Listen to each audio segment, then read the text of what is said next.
बंटी चूहा बहुत होशियार था। वह एक जंगल में रहता था। उसने अपना एक छोटा सा घर बना रखा था। जंगल के पास एक घर था, उसमें एक छोटा सा बच्चा रहता था। उस बच्चे के पास लॉग बूट थे, लेकिन वह छोटे हो गए थे। उस लड़के ने वह फेंक दिए। बंटी चूहा, अरे ये जूते तो बहुत अच्छे हैं, मैं इसमें आराम से सो सकता हूँ। बंटी चूहा एक जूते को घसीटकर अपने घर के नीचे ले आता है। दूसरा जूता लाने की उसकी हिम्मत नहीं थी, इसलिए वह उसे ही साफ करके उसमें अच्छे से सोने का बिस्तर बना लेता है। फूलों से उसे सजाता है। बंटी बहुत खुश रहता था। जंगल के और जानवर उसे देखने आते थे। जानवर जब उसको देखते तो बंटी चूहा बहुत नखरे में अपने जूते पर चढ़कर बैठ जाता था। एक दिन नटखट कबूतर बंटी से मिलने आया। नटखट कबूतर, बंटी भाई बहुत सुंदर घर सजाया है और इस जूते ने तो 4 चांद लगा रखे हैं। बंटी चूहा, सुन भाई, नजर मत लगा, मैंने बहुत मुश्किल से इसे सजाया है। तुम जैसों की नजर लगी, यह खराब हो जाएगा। नटखट कबूतर, भाई मैं तो तुम्हें बधाई देने आया था, लेकिन लगता है तुम्हारा घमंड तो 7वें आसमान पर है। बंटी चूहा, मुझे किसी की बधाई की जरूरत नहीं है। मैं जानता हूँ तुम सब मुझसे जलते हो क्योंकि तुम बाहर सर्दी झेलते हो और मैं इस जूते में घुसकर आराम से सो जाता हूँ। नटखट कबूतर बिना कुछ कहे उड़कर वापस चला जाता है। अब बंटी चूहा सारे दिन घूमकर खाना खाता और रात को अपने जूते में आकर सो जाता था। धीरे धीरे जंगल के सभी जानवरों से उसने बात करना बंद कर दिया था। अब उसका कोई दोस्त नहीं था। धीरे धीरे समय बीतने लगा। एक दिन रात के समय जंगल में तेज बारिश होने लगी। इस सबसे बेख पर बंटी चूहा अपने जूते में आराम से सो रहा था। उसे बाहर के मौसम का पता नहीं लगा। बारिश का पानी बढ़ने लगा।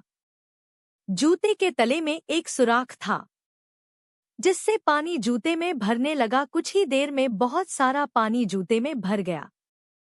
तभी बंटी चूहे की नींद खुली, लेकिन तब तक बहुत देर हो चुकी थी।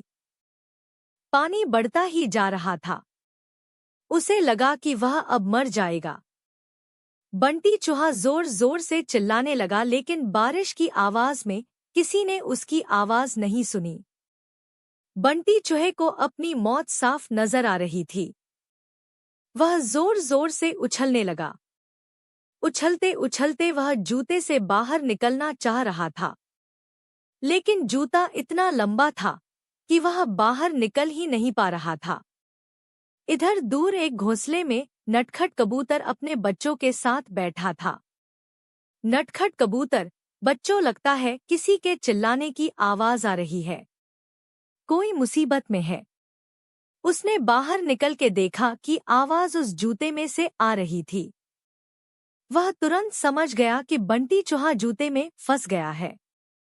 नटखट कबूतर बिना देर किए किसी तरह उड़कर वहां पहुंच गया। वह जूते के ऊपर बैठ गया। उसने देखा बंटी चूहा डूब रहा है। बंटी चूहा, कबूतर भाई मुझे बचा लो, नहीं तो मैं मर जाऊंगा। नटखट कबूतर, क्यों, तुम्हें तो इस जूते के सिवा किसी की जरूरत नहीं थी। बंटी चूहा, भैया बचा लो, मैं घमंड में आ गया था। यह सुनकर नटखट कबूतर उसे अपनी चोंच से पकड़कर खींचने लगा, लेकिन बंटी चूहे का वजन ज्यादा था। नटखट कबूतर उसका वजन उठा नहीं पा रहा था। नटखट कबूतर, भाई रुको, मैं अभी बाकी जानवरों को बुला कर लाता हूँ। नटखट कबूतर जंगल में जाता है, लेकिन सभी जानवर बंटी चूहे की मदद के लिए मना कर देते हैं। तभी रास्ते में उसे कालो कौवा मिलता है। वह उसके साथ आ जाता है। दोनों मिलकर बंटी चूहे की एक एक टांग चोंच में दबाकर उड़ जाते हैं और उसे ऊपर बने घर में रख देते हैं। बंटी चूहा अपने किए पर बहुत पछताता है। अगले दिन वह जूते को खींचकर उल्टा कर देता है। उससे उसका पानी निकल जाता है। उसके बाद वह उस जूते को घसीट कर ले जाता है और नदी में फेंक देता है। यह देखकर नटखट कबूतर और कालो कौवा बहुत खुश होते हैं। फिर बंटी चूहा सब जानवरों के पास जाकर सबसे माफी मांगता है।